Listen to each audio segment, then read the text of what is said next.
Trigo, Ministerio de la Palabra al servicio de la Iglesia Católica, presenta al hermano Salvador Gómez con el mensaje Imágenes sí, ídolos no.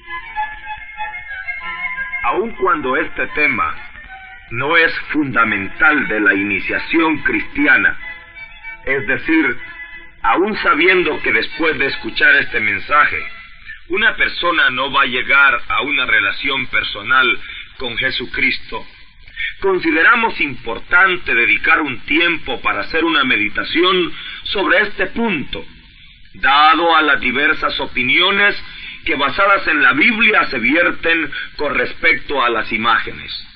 Más de una persona nos ha interrogado, ¿por qué los católicos tienen imágenes? ¿Es cierto que la Iglesia Católica es una iglesia de idólatras porque tienen imágenes en su templo? ¿Por qué los católicos están en contra de la Biblia si ahí expresamente se prohíbe el hacer imágenes? Y a todas estas preguntas, a todas estas interrogantes es que pretendemos dar una respuesta. Sé que para muchos no es necesario una larga respuesta debido a que comprendemos que hoy en día es cuando más importante se vuelve el lenguaje de los símbolos más que la abundancia de palabras. Todo hoy en día se está tratando de dar por imágenes. Todo hoy en día se está tratando de dar con este sentimiento de la brevedad de las palabras y que sean las imágenes las que manifiesten.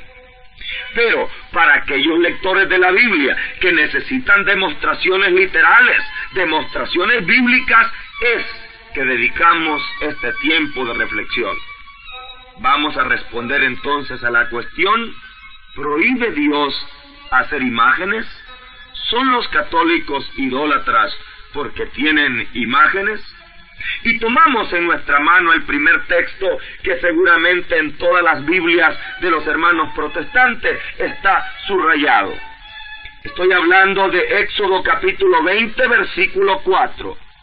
Y tengo en mis manos una edición de la Biblia de Reina Valera, que es la revisión de 1960, editada por las Sociedades Bíblicas de Latinoamérica, que es la versión más popular que circula en la mano de todos los hermanos protestantes. Dice dicha versión en el capítulo 20, versículo 4, «No te harás imagen, ni ninguna semejanza de lo que esté arriba en el cielo, ni abajo en la tierra, ni en las aguas debajo de la tierra». Palabra de Dios. Aquí está el versículo central donde recoge la prohibición de hacer imágenes. Claro, dicen los hermanos separados, aquí está clarísimo. Dios está diciendo: no te harás imagen ni ninguna semejanza. O como dicen en otras versiones de la Biblia, ni escultura alguna. ¿Por qué entonces los católicos van en contra de la palabra de Dios? Si Dios dice no te hagas imágenes, ¿por qué entonces se ponen a hacer imágenes? Eso es estar en contra de la palabra. Ese es su razonamiento. ¿Cuál es nuestra respuesta?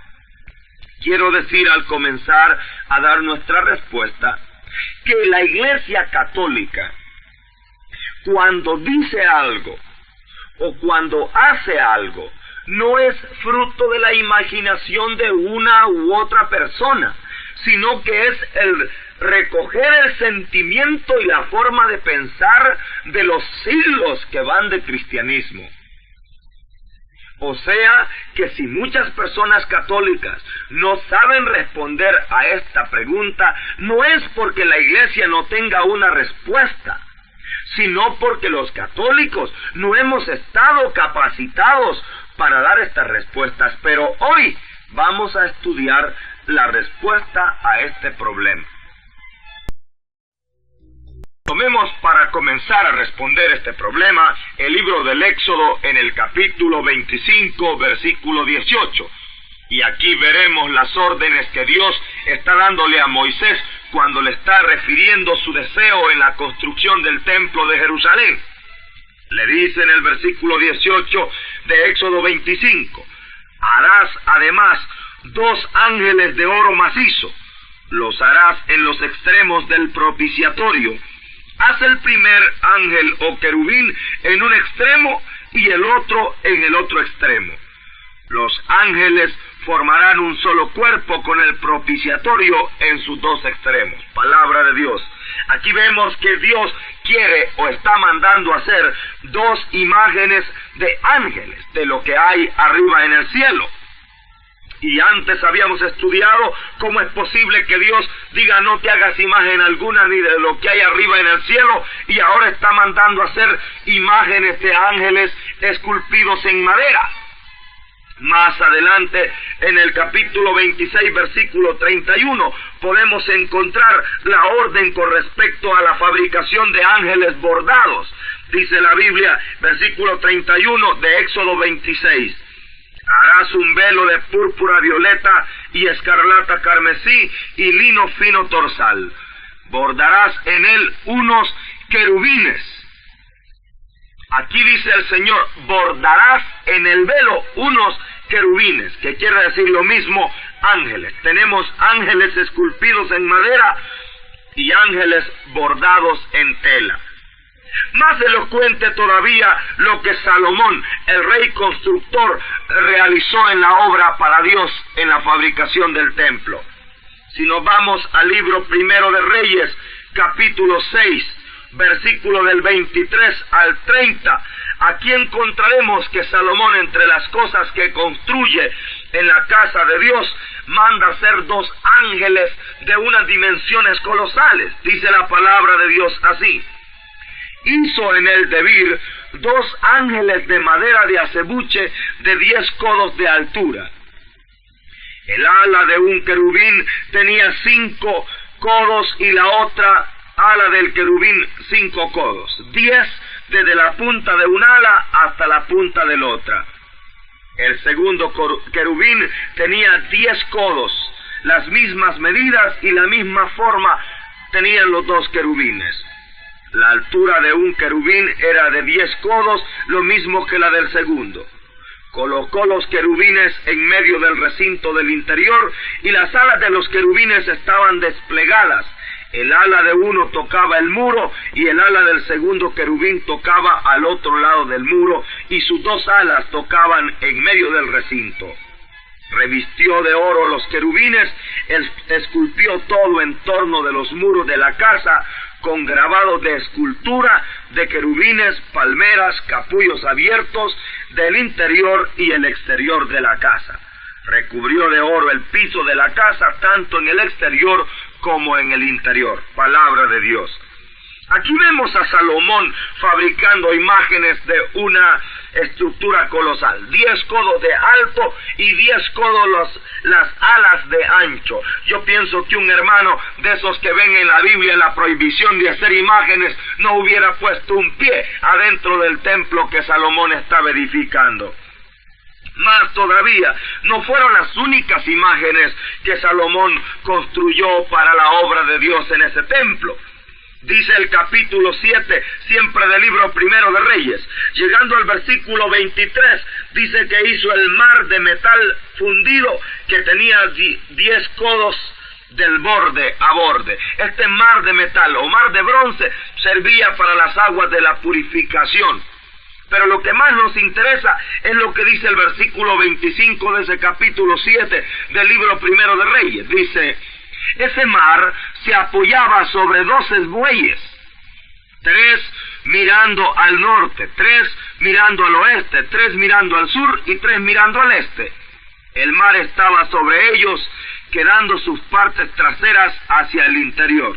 Y el versículo 29 dice: sobre el panel que estaba entre los listones habían figuras de leones, bueyes y querubines.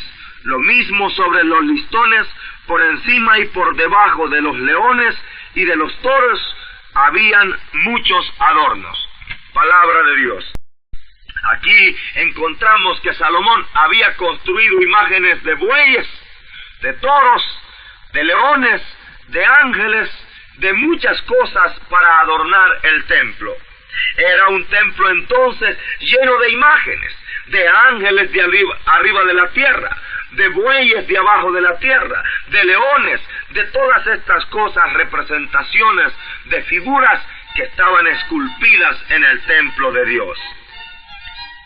Lo más impresionante, hermano, es que esto a Dios le agradó. Dice la Biblia en el capítulo 9 del primer libro de Reyes que estamos leyendo.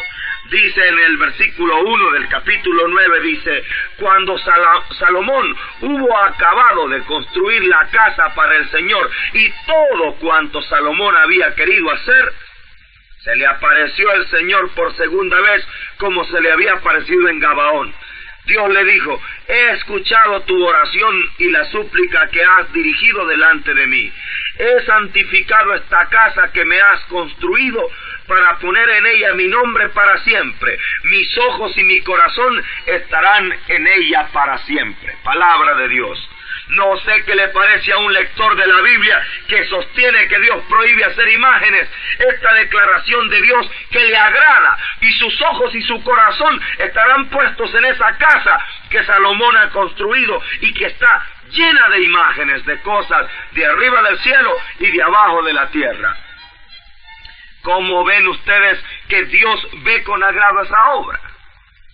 ¿Acaso entonces Dios se contradice? Está prohibiendo hacer imágenes y ve con agrado las imágenes también que Salomón ha fabricado para él. Encontramos más adelante todavía, si usted quiere llegar al libro del profeta Ezequiel, en el capítulo 41, versículo del 17 al 21. Aquí el Señor en el profeta Ezequiel está dando una visión futura. Algunos hermanos me estaban diciendo que sí, que todas estas imágenes Dios las permitía en el Antiguo Testamento porque la gente del Antiguo Testamento era un poco ignorante. Claro, hermano, yo quiero llevarlo al profeta Ezequiel y ahí vamos a ver la visión futura, no solo para el Antiguo Testamento, sino la futura visión del templo de Jerusalén. Sabemos que este templo que Salomón había construido ya había sido destruido, parcialmente saqueado por todas las invasiones de los enemigos del pueblo de Israel. Pero aquí el Señor le está dando al profeta Ezequiel la visión de cómo será el templo futuro. Dice el capítulo 41, versículo 17 al versículo 21. Desde la entrada hasta el interior de la casa, por dentro y por fuera, así como todo el ámbito del muro por fuera y por dentro, habían representados ángeles y palmeras, una palmera entre cada ángel, y cada ángel tenía 2 caras. Una era la cara de hombre vuelta hacia un lado, y otra era la cara de león hacia la palmera del otro lado. Así, en todo el ámbito de la casa, desde el suelo hasta encima en la entrada, representados ángeles y palmeras en todo el muro. Palabra de Dios. Dice el profeta Ezequiel que él pudo ver en la visión de lo que Dios quería para el templo futuro, que estaba totalmente lleno de imágenes. Ángeles desde la pared, dice desde el suelo hasta arriba, con 2 caras, una de hombre y otra cara de león. Esto es importante que lo tengamos en cuenta, porque no sé qué pensaría un lector de la Biblia que encuentra prohibidas las imágenes entrar al templo que Ezequiel vio y encontrar ángeles con 2 cabezas. Diría, estos son idólatras rematados. ¡Qué exageradas esas imágenes! Pero no era más que la visión de Ezequiel, una cara de hombre y otra cara de león. Allí estaban esos ángeles representados en ese templo que Dios quería que se construyera para el futuro. Aquí podemos llegar a la primera pregunta, conclusión de la primera parte. En primer lugar decimos, ¿prohíbe Dios hacer imágenes realmente? En Éxodo 24 está prohibido las imágenes. Si una persona responde, sí, Dios prohíbe hacer imágenes, entonces nos tiene que resolver la siguiente pregunta. ¿Puede Dios contradecirse? ¿Puede Dios, por un lado, prohibir hacer imágenes y por otro lado mandarlas hacer? ¿Puede Dios prohibir hacer imágenes y por otro lado bendecir un templo que está lleno de imágenes? ¿Puede Dios prohibir imágenes y por otro lado dar una visión futura de que el templo que le espera que se construya tenga imágenes? Aquí está la pregunta crucial. Para los hermanos que dicen que Dios sí prohíbe hacer imágenes, no les queda más que aceptar que Dios se contradice o inventar una explicación. He oído explicaciones como estas. Primero dice, no, sí, Dios prohíbe hacer imágenes, pero Él las mandó a hacer porque Dios es todopoderoso. Él puede mandar a hacer las imágenes que Él quiera, porque Él puede hacer todo. Para Dios no hay nada imposible. Muy bien, caemos en la imagen de un Dios de los griegos, que Él hace lo que le da la gana, juega con los hombres. A los hombres les digan, no hagas esto, pero yo soy Dios, yo sí lo puedo hacer.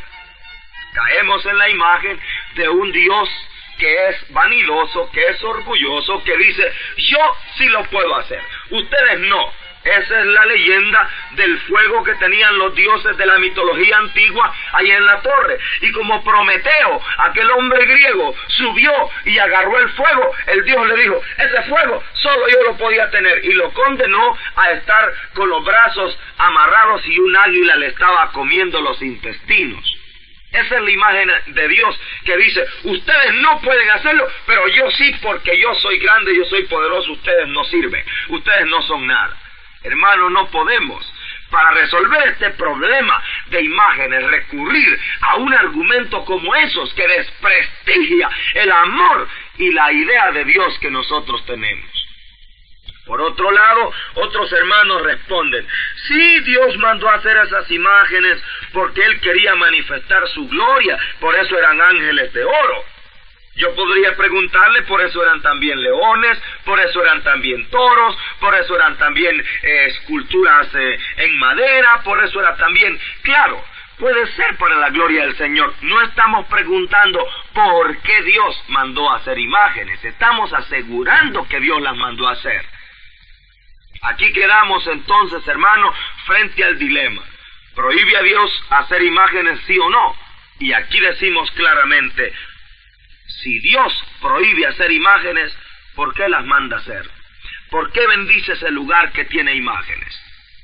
La respuesta más segura es la que nosotros estaremos meditando en este momento. Dios no prohíbe hacer imágenes. Y si Dios no prohíbe hacer imágenes, entonces, ¿qué es lo que prohíbe en esa lectura de Éxodo 24? El problema, hermano, por lo que no se puede entender fácilmente, es por la falta de contexto en el que ese versículo está leído. Y siempre que nosotros leamos la Biblia, debemos tener muy en cuenta el contexto, porque sacar un texto de su contexto nos puede llevar a interpretaciones falsas. Tomemos, por ejemplo, de nuevo Éxodo 20. Volvamos otra vez a la lectura original y leamos del versículo 2 en adelante. Vamos a leer del versículo 1 en adelante hasta el versículo 5. Éxodo 20 del 1 al 5 y dice así. Estoy leyendo otra vez de la versión Reina Valera, que es la edición protestante de la Biblia, para que leamos que allí también está claro este contexto. Dice, y habló Dios todas estas palabras diciendo, yo soy Jehová tu Dios, que te sacó de la tierra de Egipto de casa de servidumbre. No tendrás otros dioses ajenos delante de mí. No te harás imagen ni escultura semejanza de lo que está arriba en el cielo, ni abajo en la tierra, ni en las aguas de debajo de la tierra. No te inclinarás ante ellas, ni las honrarás, porque yo soy Jehová tu Dios, fuerte y celoso, que visito la maldad de los padres sobre los hijos hasta la tercera y cuarta generación de los que me aborrecen. Palabra de Dios. Tomemos ahora también ese mismo texto de una edición católica. Veamos, por ejemplo, la edición de Jerusalén, que es la edición que recomendamos por ser una edición bastante crítica de la Biblia. Las demás versiones populares también son importantes, pero leamos de la edición de Jerusalén. Nuestra Biblia católica dice: entonces pronunció Dios todas estas palabras diciendo: yo soy Yahvé, soy tu Dios, que te ha sacado del país de Egipto, de la casa de la servidumbre. No habrá para ti otros dioses delante de mí. No te harás escultura ni imagen alguna, ni de lo que haya arriba en los cielos, ni de lo que haya abajo en la tierra, ni de lo que haya en las aguas debajo de la tierra. No te postrarás ante ellas, ni les darás culto, porque yo, Yahvé, tu Dios, soy un Dios celoso, que castiga la iniquidad de los padres en los hijos hasta la tercera y cuarta de las generaciones de los que me odian. Palabra de Dios. Y aquí encontramos exactamente el contexto. Dice el versículo 3, no habrá para ti otro Dios delante de mí. No te harás imagen ni escultura alguna de esos dioses, ni te postrarás ante ellas. Fíjese bien, hermano, la prohibición de imágenes y escultura alguna va en medio de la prohibición de no tener otro Dios. Y esta es la respuesta clave que nosotros tenemos. Dios no prohíbe hacer imágenes. Dios le prohíbe a su pueblo es tener otro Dios en lugar suyo. Más elocuente todavía es el texto del profeta Isaías en el capítulo 44 de su libro. Aquí encontramos otro de los capítulos de la Biblia que muchos hermanos protestantes citan sin darse cuenta que en él está el argumento más grande para defender la posición que queremos nosotros presentar. Aquí está la sátira contra los idólatras. Capítulo 44 del libro del profeta Isaías, versículos 9 en adelante, y dice así: escultores de ídolos, todos ellos son vacuidad. De nada sirven sus obras más estimadas. Sus testigos nada ven y nada saben, y por eso quedarán abochornados. ¿Quién modela un dios o funde un ídolo sin esperar una ganancia? Mas ved que todos sus devotos quedarán abochornados, y sus artífices, que son nada más que hombres, se reunirán todos y comparecerán, y todos temblarán avergonzados. El forjador trabaja con los brazos, configura a golpes de martillo, ejecuta su obra a fuerza de su brazo, pasa hambre y se extenúa, no bebe agua y queda agotado. El escultor tallista toma la medida, hace un diseño con el lápiz, trabaja con el compás y diseña a punto con todas sus herramientas una figura varonil y le da belleza humana para que habite en un templo. Taló un cedro para sí o tomó un roble o una encina y los dejó hacerse grandes entre los árboles del bosque, o plantó un cedro que la lluvia hizo crecer. Sirven ellos para que la gente haga fuego, eche mano de ellos para calentarse, o encienda una lumbre para cocer el pan. O hacer un dios al que se adora, un ídolo para inclinarse ante él. Queman la mitad sobre las brasas y asan carne, y comen el asado para hartarse. También se calientan y dicen: me caliento mientras contemplo el resplandor. Y con el resto hacen un dios, su ídolo, ante el que se inclinan, le adoran y le suplican diciendo: sálvame, pues tú eres mi Dios. No saben ni entienden, sus ojos están pegados y no ven, su corazón no comprende. Palabra de Dios. Aquí está bien claro, hermano. Los hermanos dicen: pero los católicos, ¿cómo son tan ignorantes de no leer que ahí dice que no se hagan imágenes? Yo aquí leo claro que no tendrás otro Dios. Dice bien claro: y luego, dice, se hacen un Dios, un ídolo ante el cual se inclinan y le suplican diciéndole, tú eres mi Dios. Claro, hermano, si usted que es protestante entiende que yo cuando veo un cuadro de San Antonio o una escultura de la Virgen, me inclino y le digo, San Antonio, tú eres mi Dios, Virgen María, tú eres mi Dios, ¿así piensa usted que pienso yo? Discúlpeme, hermano, es que no me conoce. Si usted cree que los católicos, cuando vemos una imagen, creemos que esa imagen es Dios, entonces sí que está muy equivocado con respecto a lo que nosotros pensamos. Nadie se está imaginando que un cuadro de San Martín de Porres sea Dios. Nadie se está imaginando que un cuadro de San Francisco de Asís o una escultura de San Francisco sea Dios. Aquí está bien claro que no están ridiculizando la imagen, no están ridiculizando la escultura que tiene figura de hombre, porque entonces estaría el profeta Isaías ridiculizando lo que Moisés estaba haciendo por mandato de Dios, o ridiculizando la imagen que Salomón había puesto en el templo, porque también era de madera, porque también era escultura con figura de hombre. Ahí dice, la cara de hombre tenía el ángel, dice el profeta Ezequiel. Si usted cree que aquí Isaías está ridiculizando la imagen, entonces también está ridiculizando la imagen que se hizo de los ángeles que Dios mandó hacer. Pero no está el profeta Isaías burlándose de la imagen, está burlándose de aquellos que creen que esa imagen es Dios. Por lo tanto, la idolatría consiste en tener otra cosa en el lugar de Dios, pero de esto hablaremos más adelante.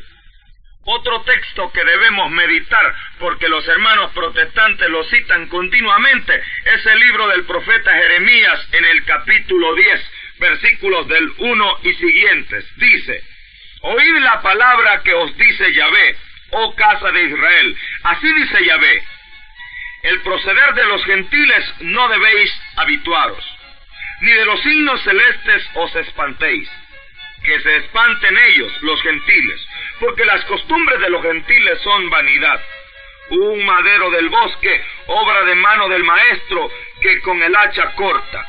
Con plata y oro lo embellece, con clavos y martillazos se le sujeta para que no se menee.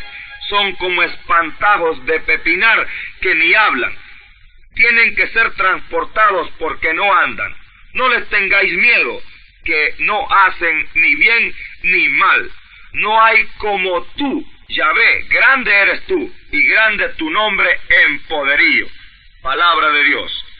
Aquí encuentran muchos hermanos un argumento y dicen, no hay duda que los católicos no han leído la Biblia, porque ahí se están burlando de sus santos de palo que llevan en las procesiones. Yo he oído personas que comentan así, los llevan, dicen, procesiones, y ahí dice bien claro el profeta Jeremías, que tienen que ser transportados, sujetados con clavos y martillos para que no se meneen, porque tienen que ser transportados porque no andan.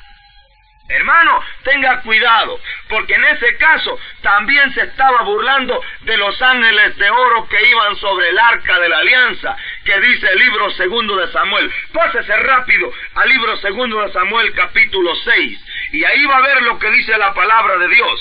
Versículo 12, libro 2 de Samuel, capítulo 6, versículo 12. Se hizo saber al rey David, Yahvé ha bendecido la casa de Obed-edom y a toda su familia a causa del arca. Fue David e hizo subir el arca de Dios desde la casa de Obed-edom a la ciudad de David con gran alborozo. Cada 6 pasos que avanzaban los portadores del arca de Dios, sacrificaba un buey y un carnero. David danzaba y giraba con toda su...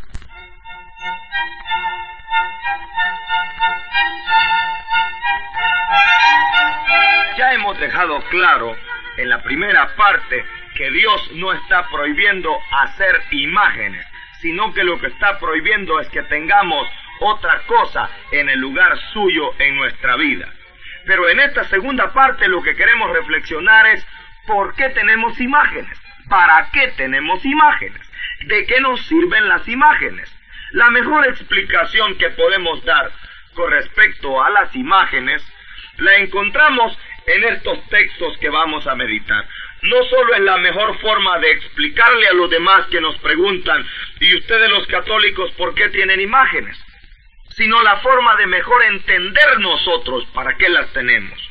Vamos a empezar por el libro de los Números, capítulo 21. Aquí se nos narra un acontecimiento. Del versículo 4 en adelante se nos cuenta que el pueblo de Israel iba caminando por el desierto y murmuraron contra Dios.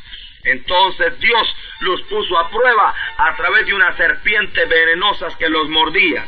El pueblo fue a decirle a Moisés: hemos pecado contra el Señor, intercede por nosotros. Y Moisés habló con Dios. Y el versículo 8 del capítulo 21 dice: y dijo el Señor a Moisés: hazte una serpiente y ponla sobre un mástil. Todo el que haya sido mordido y la mire vivirá. Hizo Moisés una serpiente de bronce y la puso en un mástil. Y si una serpiente mordía a un hombre y éste miraba a la serpiente de bronce, quedaba con vida. Palabra de Dios.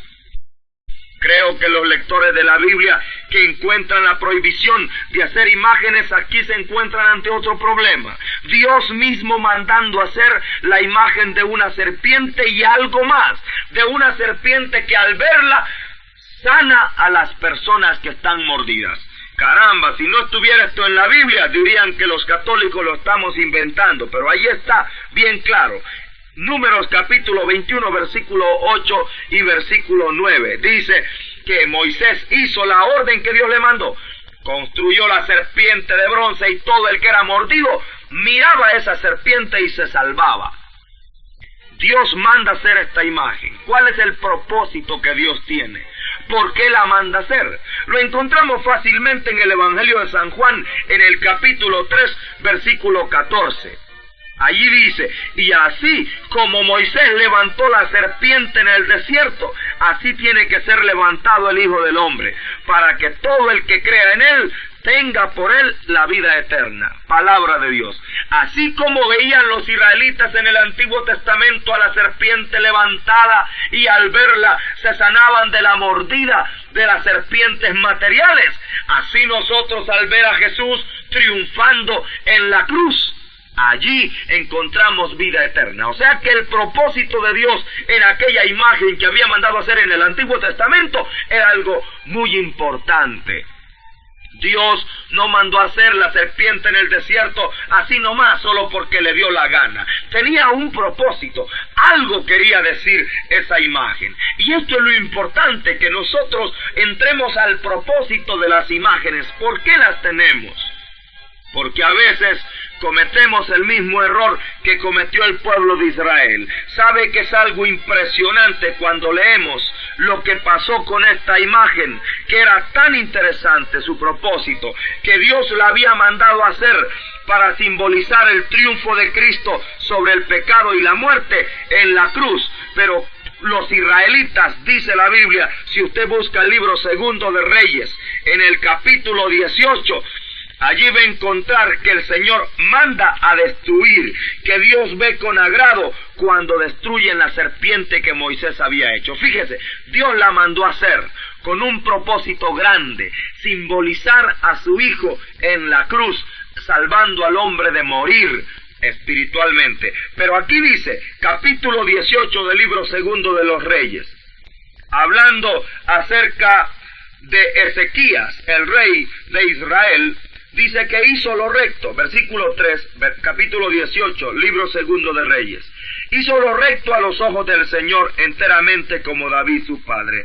Él fue quien quitó los altos, derribó las estelas y cortó los hifos, y rompió la serpiente de bronce que había hecho Moisés, porque los israelitas le habían quemado incienso hasta aquellos días y le llamaban Nehustán. Mire qué interesante, hermano, qué interesantísimo. Gracias al Señor que nos da su palabra, porque su palabra nos ilumina todo lo que nosotros queremos saber.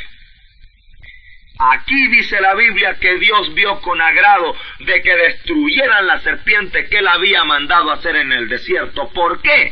¿Porque era una imagen? No. porque ya la habían empezado a llamar Nehustán, ya la creían Dios. O sea que aquí está clarísima la conclusión. En el libro Segundo de Reyes, capítulo 18, ahí tenemos más claro que nunca la conclusión. Dice que mandaron a destruir la serpiente que Moisés había hecho porque los israelitas le habían quemado incienso hasta aquellos días y le llamaban Nehustán. Ya no la veían como una imagen, sino que la veían ya como un Dios. Y como Dios, imágenes dijo sí, pero ídolos no. Entonces dijo, destrúyanme esa serpiente, porque ya no es una imagen, ya es un ídolo. Y esto es lo más importante que debemos meditar nosotros los católicos. ¿Cuál es el verdadero significado de tener imágenes? Esto lo encontramos muy claramente siguiendo esta historia de la serpiente de bronce en el libro de la Sabiduría, capítulo 16. Yo sé, hermano, que usted dirá cuántas citas de la Biblia. Claro, para hablar de un tema como esto no se puede basar uno en un pequeño versículo. Llegue al libro de la Sabiduría en el capítulo 16. Y aquí está contando otra vez del versículo 5 en adelante. Dice: incluso cuando cayó sobre ellos la ira de terribles y feroces animales, cuando por mordedura de venenosas serpientes perecían, no persistió tu cólera hasta el fin, como advertencia se vieran atribulados durante breve tiempo. Pues tenían, oiga bien hermano, ¿qué tenían? Una señal de salvación, que les recordaba los mandamientos de tu ley. Y el que a ella se volvía se salvaba, no por lo que contemplaba, sino por ti, Salvador universal. Palabra de Dios. Oiga bien esto que es importante. Aquí, Sabiduría 16:6 nos da exactamente cuál es el significado de las imágenes. Dice: tenían una señal de salvación. Primera cosa, señal de salvación. ¿Qué son las imágenes? Señales de salvación. Para que lo entienda, supóngase que usted va manejando un carro y de repente se le pone en rojo un semáforo. ¿Qué quiere decir eso? Que usted diga, ve qué bonito color rojito, y siga caminando. Se mata, hermano. Eso quiere decir, deténgase, alto, peligro, no pase. Esa señal está hablando de muchas cosas más. Si usted va por la carretera y dice stop o alto, usted tiene que pararse. Lo que hay es una señal de salvación. Claro, en el camino de la vida cristiana también vamos manejándonos por ese camino, y los santos son una señal que nos dice, por aquí puede pasar. Su vida, su ejemplo, su testimonio nos dice cómo debemos ser para alcanzar la gracia de Cristo. Si usted puede leer, por ejemplo, la carta de los Hebreos, en el capítulo 11, toda esa carta es un recorrido de personajes del Antiguo Testamento que fueron señales. Dice que la fe es garantía de lo que no se ve, dice el apóstol que escribió la carta a los Hebreos, capítulo 11, versículo 1. La fe es garantía de lo que no se ve, de lo que se espera, la prueba de las realidades que no se ven. Por ella fueron alabados nuestros mayores. Y empieza por la fe desde la creación del universo. Y empieza con Abel, y sigue con Enoc, y se continúa yendo con Noé, con Abraham y con todos ellos. Solo porque no pintaban en ese tiempo y porque no habían fotografías, no dejaron la foto de cada uno de ellos. Pero en literatura a eso que tienen ahí se le llama un retrato. Dejaron el retrato de fe. Así como estos hombres hay que ser. San Pablo dice más claramente, imítenme a mí como yo imito a Cristo. O sea que al ver una imagen de un santo, yo debo pensar en cómo fue su vida para poderme conducir por ese camino, ya que son una señal de salvación. Me está diciendo lo que no debo hacer y lo que yo debo hacer para llegar a la vida eterna. En segundo lugar, dice la Biblia, eran recuerdos de los mandamientos de la ley de Dios. Qué hermoso es esto, hermano. Yo quiero compartir eso con usted. Cuando yo empecé a buscar los caminos del Señor, contrario a lo que muchos hermanos pueden esperar, yo no empecé leyendo la Biblia. Yo empecé leyendo la vida de los santos. Leí la vida de San Francisco de Asís. Leí la vida de un siervo de Dios que se llama Pío de Pietrelcina. Leí la vida de San Antonio de Padua, de Fray Junípero, de todos estos santos franciscanos que yo amaba y sigo amando con todo mi corazón. ¿Por qué? Porque en ellos había encontrado una fuente de inspiración. Cuando veía la estampa de San Antonio que tenía un libro en la mano, recuerdo de una leyenda que nos contaban. Será historia o leyenda, no nos interesa, lo importante es el por qué San Antonio está con el librito en la mano. Dicen que un día se estaba quemando el convento donde vivía y todos corrían y decían, salven los libros, salven la biblioteca. Y el superior del convento decía, que se salve Antonio. Y cuando le dijeron por qué, porque si se salva Antonio, dice, hemos salvado la Biblia porque él se la sabe de memoria, la puede escribir. Y cada vez que yo veía a San Antonio con ese librito en la mano, yo sentía que me decía, lee la Biblia. Hermano, qué hermoso, un recuerdo de la ley.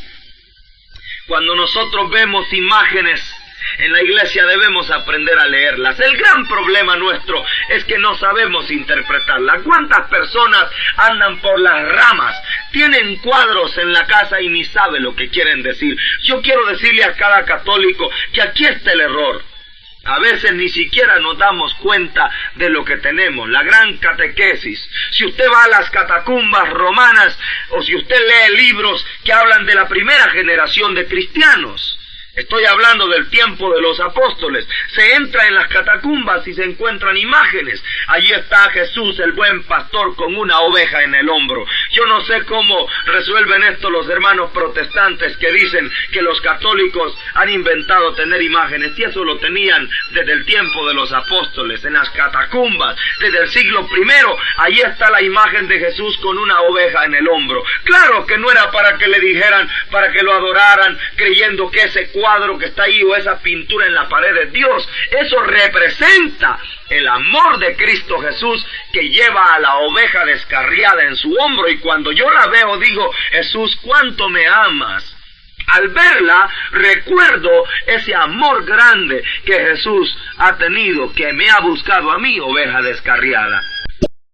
Hay que aprender a leer las imágenes.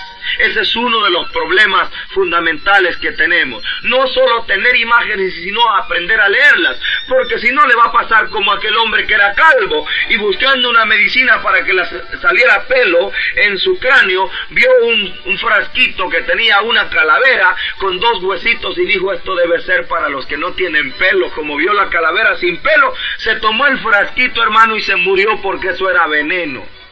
Es que no leyó la imagen, no entendió el símbolo. Eso quería decir veneno, no quería decir remedio para los que no tienen pelo. Hay que saber entender lo que quieren decir las cosas.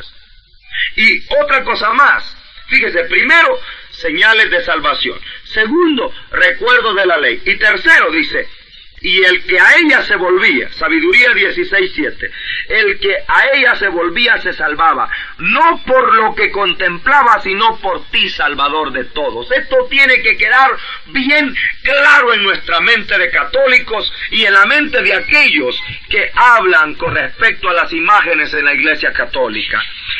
No por lo que contemplaban. Los israelitas, dice, se sanaban cuando veían la serpiente de bronce, pero no era por la serpiente de bronce, era por el poder de Dios. Y esto es bien claro. Muchas personas han confundido. En primer lugar, han entendido que nosotros decimos otra cosa que nunca hemos dicho. Pero también es que hay católicos que no han entendido exactamente cuál es el significado. Una persona le dice a otra, mira, este cuadro de San Antonito es milagroso, vos te lo doy, pedile a este cuadro que te hace milagros. Hermano, le quiero decir la verdad, con todo el amor que le tenemos a nuestra iglesia y a San Antonio, no hay cuadritos milagrosos. No hay estampitas milagrosas, no hay un cuadrito que te haga milagros. Mira, aquí está otra estampita, aquí está una medallita que te hace milagros. No hay nada que haga milagros. Milagros hace solamente el poder de Dios. Los santos en imágenes no están puestas para que hagan milagros. Bueno, podrían hacer un milagro, el milagro de que nosotros empecemos a imitar su vida. Ese es el único milagro que pueden hacer. Ese corazón de Jesús que está con sus manos señalando el corazón. Cuando Santa Margarita Lacoque tuvo esa visión de Cristo, vio su corazón ardiente en llamas y ensangrentado, y le dijo: mira, Margarita, este corazón que tanto ama a los hombres. Y con la otra mano extendida le dijo: ¿y sabes lo que los hombres le dan? Miserias y desprecios. Cuando yo veo ese cuadro del corazón de Jesús, puede hacer un milagro, el milagro de despertar en mí el deseo de amarle. Pero no es por lo que veo, sino por ese Jesús que está ahí representado. Cuando yo veo un cuadro de San Francisco de Asís quitándole de la pata del lobo una espina, qué hermoso cuadro. San Francisco de Asís que nos está diciendo que al enemigo no se le destruye matándolo, sino que se le destruye haciéndolo amigo. Me está enseñando a amar y a llamar hermano a todas las criaturas, a todos los hombres. Qué lindo, hermano. No ande usted creyendo que el cuadrito de San Antonio, que el cuadrito de San Francisco, que el cuadrito, la medallita aquella, va a hacer milagros. No, hermano, no por lo que vemos, por el poder de Dios. Y esto sí debemos entenderlo claro todos los hermanos católicos, para no caer en desviaciones que después dan origen a malas interpretaciones. La Biblia no prohíbe hacer imágenes, prohíbe tener ídolos. La Biblia está prohibiendo que nosotros tengamos otra cosa en el lugar de Dios. Que seamos idólatras porque tenemos el dinero en el lugar de Dios. Que seamos idólatras porque tenemos el sexo, porque tenemos la fuerza material, porque tenemos poder o vicios en el lugar donde a Dios le corresponde el primer lugar. Pero también la Biblia nos recomienda, las imágenes son puestas por el Señor para que recordemos como señales de salvación. Esta es una forma de caminar. Decía San Pablo: imítenme a mí, que yo imito a Cristo. Imitemos a esos santos. Cuando yo veo a San Martín de Porres con una escoba en la mano, ¡qué ilusión!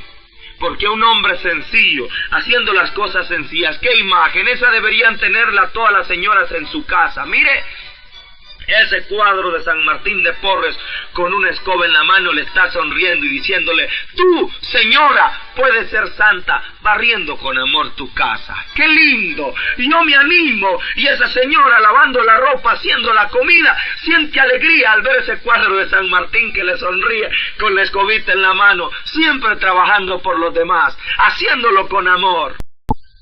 Cuando nosotros vemos esos cuadros maravillosos que la Iglesia nos presenta, nos deben servir, hermano, para animarnos, para seguir al Señor. Deben recordarnos los mandamientos de la ley de Dios. Cuando entramos a una iglesia y vemos todos los cuadros de santos que allí encontramos, Santo Domingo, el hermano Pedro con esa campanita en la mano diciendo: acordaos, hermanos, que un alma tenemos y si la perdemos no la recobramos. No es un ídolo, no nos está apartando de Dios, al contrario, nos está gritando cuál es el camino que debemos seguir para llegar a Dios. Nos está recordando los mandamientos de la ley de Dios.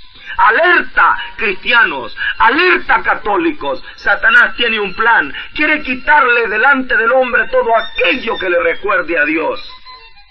Y yo estoy recordando un día que lo pude entender. Le regalé un cuadro del corazón de Jesús a un hermano, él es cantante, y había puesto ese cuadro en la casa, y ahí tenía fotos de deportistas, fotos de conjuntos, orquestas, marimbas, cantantes, todas estas fotos y póster que hay ahora en la actualidad de conjuntos musicales y de artistas famosos. Llegó un hombre que era protestante y entró y vio todo, y cuando vio el cuadro del corazón de Jesús dijo: ¡uy! ¡Quiten eso! Eso es una idolatría. ¡Quiten eso! ¡Quiten eso! Yo estaba ahí y le dije: hermano, usted parece Drácula, ¿verdad? Le tiene miedo a la cruz, le tiene miedo a Jesús. Tenga cuidado, hermano. Mire, ¿por qué no dijo que quitaran aquel otro cantante? ¿Por qué no dijo quiten ese conjunto? Quiten aquel póster de aquel grupo musical. ¿Por qué no? ¿Por qué no quitar todas esas cosas? ¿Por qué solamente hay que quitar lo que nos recuerda a Cristo? Cuando entra usted en esta casa y mire este cuadro del corazón de Jesús, es lo único que le está recordando el amor de Cristo Jesús. Esa cruz que está ahí puesta le está recordando el amor con el que Cristo murió por usted. ¿Por qué entonces hay que quitar eso? Esa es una trampa de Satanás. Quiere dejarle al hombre todo lo que hable del mundo. Quiere dejarle al hombre todo lo que hable de aquí. Si es un paisaje, qué bonito. Si es un cuadro de unos gatitos jugando, qué lindo. Si es un cuadro de un toro, muy bonito. Si es un cuadro de un caballo, qué lindo ese caballo. Si es un cuadro de un conjunto deportivo, a usted le gusta el deporte, ¿verdad? Si es un cuadro de un conjunto musical, a usted le gusta la música, ¿verdad? Pero si es el cuadro del corazón de Jesús, de la Virgen María o de un santo que me habla de las cosas del cielo, ya estoy diciendo, quítelo, quítelo. ¿Por qué, hermano? ¿Por qué le estorba si eso nos recuerda las cosas de Dios? No son dioses, no es que la Virgen sea Dios, no es que San Antonio sea Dios, no es que esas imágenes sean Dios, pero es aquello que nos hace recordar las maravillas que Dios ha hecho por nosotros. Católicos, vamos a poner las cosas en el lugar adecuado. Vamos a ver lo que la palabra de Dios nos está diciendo. La pregunta que se nos había hecho era, ¿prohíbe Dios hacer imágenes? ¿Hacer imágenes está en contra de la Biblia? Yo creo que todo mundo tiene en su mente la respuesta. No, Dios no prohíbe imágenes. Dios lo que prohíbe son ídolos. ¿Y qué es un ídolo? Ídolo es aquello que nos aparta de Dios, aquello que se pone en el lugar de Dios sin ser Dios. ¿Adoramos los católicos a los santos? No, absolutamente no.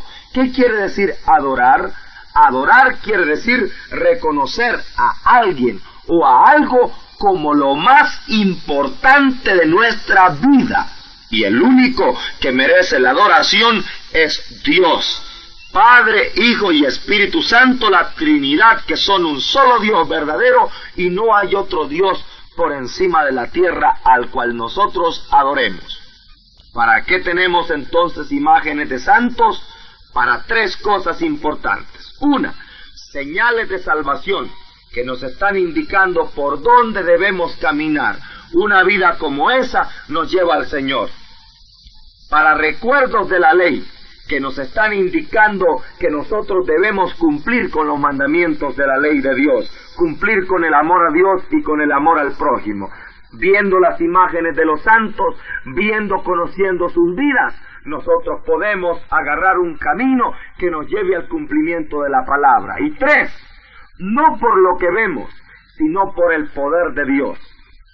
En otra ocasión haremos un estudio sobre la intercesión de los santos. Esto es muy interesante. No es que el santo en sí, que la imagen en sí tenga un poder. El poder lo tiene Dios, pero el Señor, estos conceptos claros en nuestra vida. Padre de la gloria, te damos gracias porque tu palabra nos ha iluminado, nos habla claramente sobre lo que estamos estudiando. Señor, tú nos has dicho que no quieres que tengamos otras cosas en el lugar que a ti te corresponde.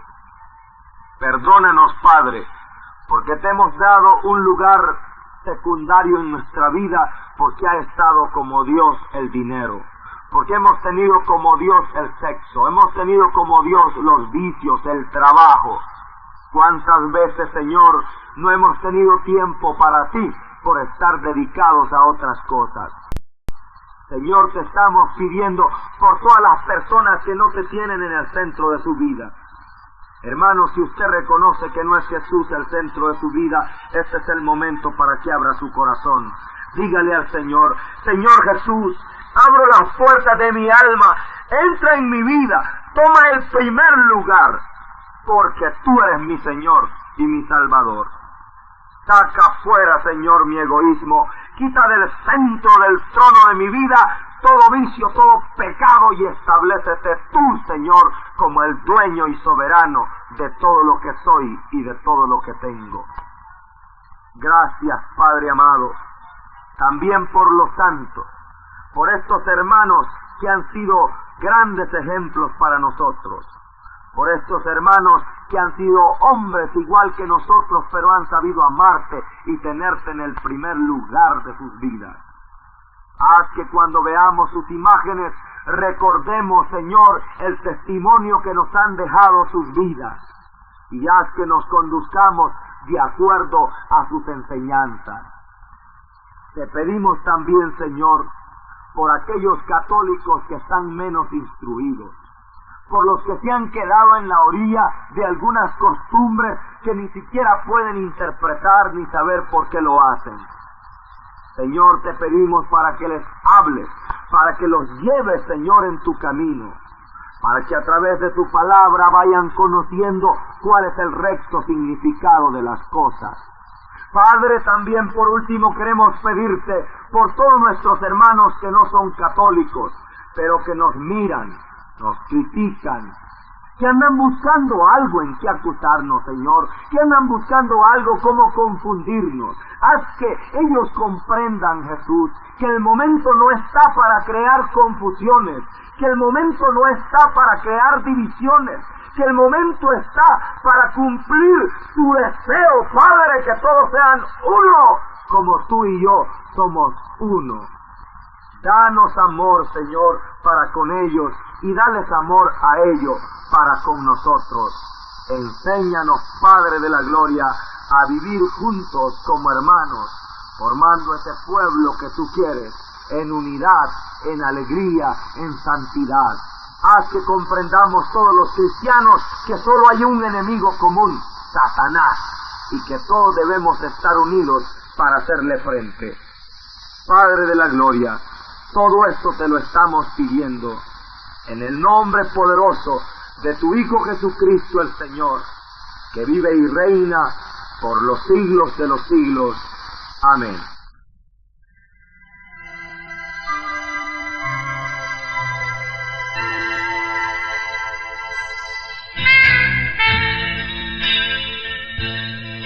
El Señor ha estado grande, a Jesús resucitó. Con María sus hermanos entendieron qué pasó. Como el viento que da vida, el Espíritu sopló, y aquella